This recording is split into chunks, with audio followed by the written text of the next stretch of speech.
Alright Bonehawk, so this video is all about Mortal Kombat 1 and my experience with the stress test. In this video, I'm going to be talking about the different mechanics in the game, the characters, the maps, but I'm going to be very general about things because this is a very early cut of the game, so a lot of things can change, so specifics such as frame data and that kind of thing I'm not going to be going into as much. Just kind of my overall general feel of the game and my thoughts. So I'm going to be making sure that I have chapters in the description down below. So if you want to skip to a certain topic that you've been waiting for, you can go down there and skip to it. We're going to get started though with the hot topic, which is cameos. So let's get into it. Accept your death. So 3 cameos were available in this build. The same ones that were shown off at the Summer Games Fest, Kano, Sonya, and Jax. And I gotta say, there was a lot of difference between the 3 of them. They did very different things, they acted in very different ways, and it made me very excited because the amount of customizability that you had with your character, plus these 3 cameos, you could take one special move, and all of a sudden it has 4 different ways it could work because of the cameos that were available in this build. So I know a lot of people were skeptical of it because it's new, or maybe they're just not really into assist games, but I can tell you, if you like combos, and you like being creative and coming up with stuff, this is absolutely the game for you. These cameos, the way that they've done them is amazing, they look great, they sound great, the way that you can interact with them is super duper cool. 100% probably the thing I'm most excited for this game. So there's lots of gameplay here on my channel. If you're new here, just watching this for the first time, you can check it out. Don't forget to subscribe and all that kind of stuff. But yeah, the cameo system was done extremely well. There were so many different crazy combos that I saw out there with all 3 of the characters that were playable and all 3 of the cameos. It seemed like nobody had the same B&Bs. Like I was playing mainly Liu Kang, and I played a bunch of other Liu Kangs, and I didn't see anybody else using the same combos that I was using, and we were still hitting around the same amounts of damage. So this system has me super duper excited. And then I think about how many more cameos we're going to have and how many more characters we're going to have. And this game is going to be absolutely nuts. The things that people are going to come up with out of the gate, I can't wait to watch the early tournaments just to see what's winning and what's doing well. But yeah, cameos absolutely have me drawn in 100%. I'm here for them. I just hope that they can balance them properly.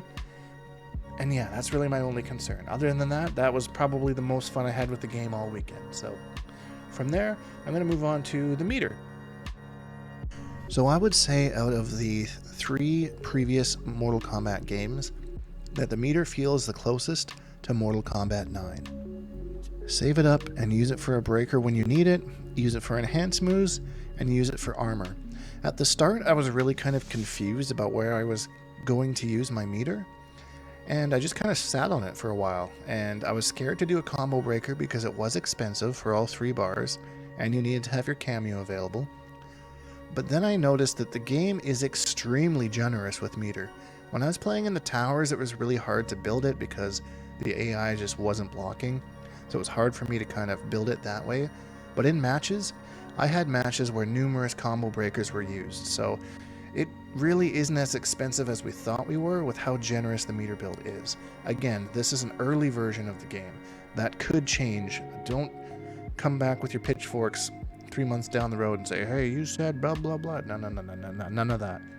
I'm hoping that this is something that kind of stays, although I do think they could tone down the meter building just a little bit, just to, maybe have people think twice or whatnot about using their combo breaker. But yeah, using the meter for armor is absolutely something you can do in this game. I was labbing armor in different strings with my friends, and that is definitely a thing that's back that was not really there in MK11. Like, you had the flawless block gap thing, which was one thing, but I think the armor is a little bit more MK9, MKX kind of feel to it. So that's kind of my thoughts on the meter. Again, I think the biggest takeaway was how generous they were with the meter building. I think that's something that they could kind of tone down a little bit. From there, I'm going to go on and talk about the mechanics in the game and how they work. So the first mechanic is Fatal Blow. And the requirement is the same as MK11. You have to have under 300 health, and you have it available. You can only use it once. The difference in this game is that you can actually use a breaker to get out of it after the initial hit. And I did test this, and it did work successfully, so yay, there is that. Again, breaker we thought was expensive, not as expensive as we would have thought, but it is an option. Unfortunately, Fatal Blow felt very similar to how it worked in MK11. Like it was very, very strong, very, very good at comebacks. However, I did notice that it scales a little bit more than it did in Mortal Kombat 11. But honestly, it really did feel like, just wait for the right moment, outspace your opponent, do a string, hit confirm it into the Fatal Blow, GG's, shake my hand, someone throws a controller, kind of a thing. So whether you enjoyed the Fatal Blow or you didn't enjoy the Fatal Blow, it's back. So there's that, I suppose. Next is the up block mechanic. And to be honest, I didn't use this very much. I noticed that standing poke anti-airs are very strong in this game, which made me very, very happy. However, the converts off of them weren't the greatest. Again, I only had a couple days to play, and this might change in the final build, but that's what I noticed, is that it was consistent to hit these poke anti-airs, but there wasn't much damage. The up block, I practiced a little bit against the AI and against some friends, and you can get pretty decent damage on pretty decent reversals with this. It's going to be interesting and a little bit difficult for me to implement, as this is brand new to the game, but this is a strong mechanic. There is counterplay to it, and you do need to know that if someone empty jumps, which means they don't do a jump attack, they just jump at you, and you commit to the up block, if they throw you, their throw does increased damage, and it's not just a little bit, it's almost double, and even more for some characters. The example we did was Sub-Zero against Liu Kang, and initially the throw does 110 damage, but with the up block punish, it turned out to be 238.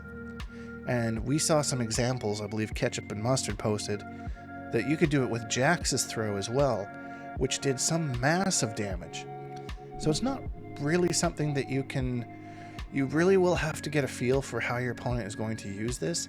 It's a fantastic mechanic. It felt a little bit tight on punishing jump-ins when you successfully did an up block, but I am all for anti-airs, so the more options you have, the better, especially to stop people who love to jump at you a lot. I'm excited for this mechanic as a whole. I'm excited to see it implemented. I'm excited to see what the counterplay to it is. So now I want to briefly go over the characters that were available to play. We had Liu Kang, we had Sub-Zero, we had Kenshi, and we had Kitana. I only really played around with Liu Kang and Kitana, and I will say Liu Kang felt like General Liu Kang, just overall balance, kind of did everything well. Nothing really stood out as far as a game plan go, but he was a lot of fun to mix around the cameos with, and he's one of the reasons why I'm excited for cameos, is that characters like that, who are just like overall balanced, and you can just add whatever kind of niche you want to them. Have some unblockable setups with Jax, have some combo extenders with Sonya, have some pressure and space control with Kano. So things like that will really make me excited, and that's where I think characters like Liu Kang will shine if they're similar to him in the main game. Kitana felt to me like one of the weaker characters in this build. She had a game plan where she has a trap she puts on the ground. It was just a little bit too slow to really do much with. The only way to kind of guarantee it was to throw a Kano ball out to cover her, and even then it was not really that great. I saw some crazy corner combos with it though. It's just too bad that I couldn't really find a decent way to get it out. But all in all, she was really fun. She's the best she's ever looked. Her moves are so cool. The way that they have the fan NATO now, and like her enhanced fans, I hope they find some sort of a use for them, because they didn't really seem to be very useful. They actually kind of look like an ability that she had in Mortal Kombat 11 that nobody used. So hopefully that's a little bit more useful, and I learned from that a bit. But the character felt pretty weak overall, a little underwhelming. Sub-Zero stood out to me as one of the better characters in this build. Really solid. The clone's definitely a problem. However, it's a little bit easier to traverse around once you start using your armor to kind of blow through it. You just have to be careful about him hitting you at the same time. But his combos look good. Again, the character looked good. I was super happy with the design and all that kind of stuff. So I didn't really get to play Sub-Zero, but I played against him a lot. I'm old and still have trouble reacting to his overhead, even though they slowed it down like substantially. Again, that could change. Who knows? Hard to say. And then Kenshi, I only saw stuff on Twitter about. I think I played 2 Kenjis who really were not in their element, and I didn't really get to see them do much. So I don't really know what this character does outside of the craziness that I saw Sonic Fox doing. But it's super interesting that NRS decided to put a puppet character in the game. It seems like he's pretty balanced from what I can tell, and can do ridiculous damage if you pay off with your execution and whatnot. So that's really all I have to say about the playable characters in the game. It was a lot of fun, and I wish I had time to go into more, but I kind of obsessed over learning new things with Liu Kang, so I didn't kind of want to spend too much time with other characters. But yeah, that's my thoughts on the characters. And the final thing I want to touch on is movement. This was probably the thing that I saw people complaining about the most.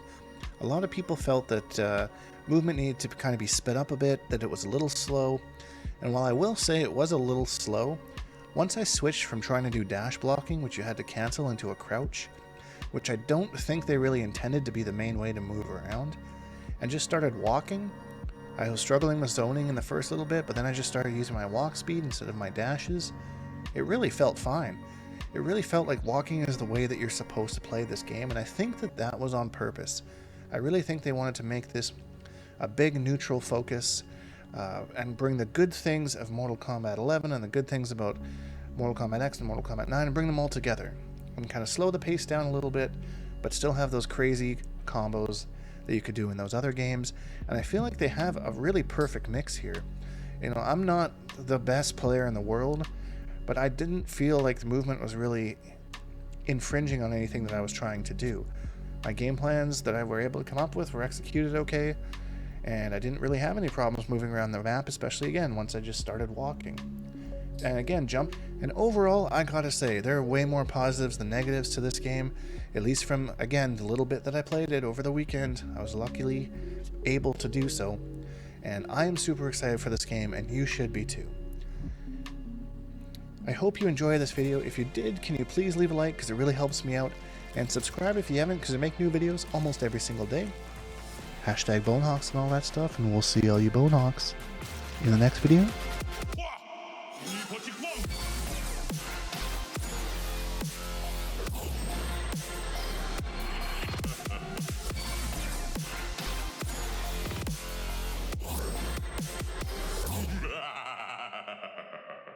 Accept your death.